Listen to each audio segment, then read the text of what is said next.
The search for ways to harness the power of the immune system in the fight against cancer has led to the development of chimeric antigen receptors, or CARs.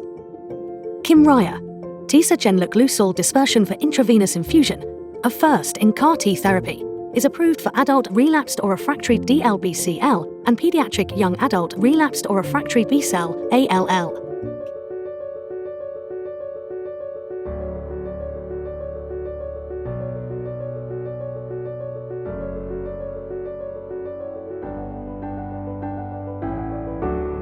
CARs are transmembrane fusion proteins that can be specifically designed to target any antigen expressed on the surface of cells.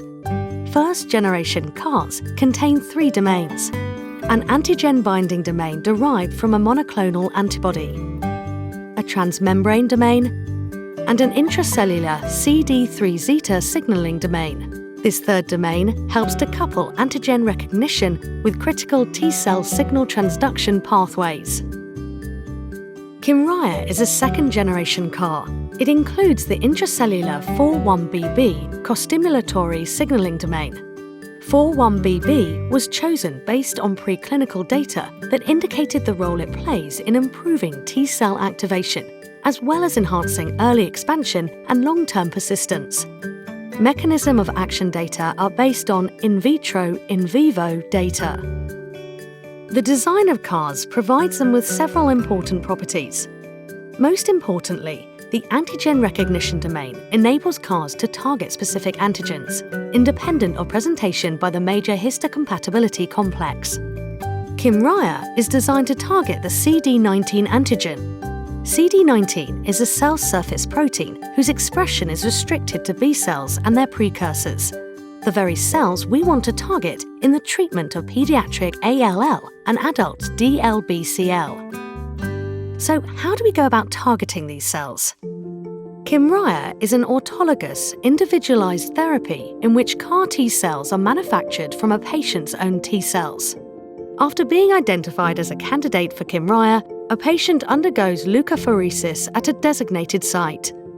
During leukapheresis, the patient's white blood cells are selectively removed from peripheral blood and the remainder of the blood is returned to the patient. The cells are then cryopreserved. Cryopreservation allows both physician and patient more flexibility in scheduling leukapheresis. The cryopreserved cells are shipped to the Novartis manufacturing facility where they are manufactured. After the cells are thawed and washed, to remove cryopreservants and cellular debris, the leukocytes, including T cells, are isolated using centrifugation. These cells, including T cells, are then exposed to antibody-coated magnetic beads designed to promote proliferation of T cells and enhance the efficiency of their genetic reprogramming. After pre-activation, the T cells are transduced with the transgene that encodes the CD19-specific CAR protein.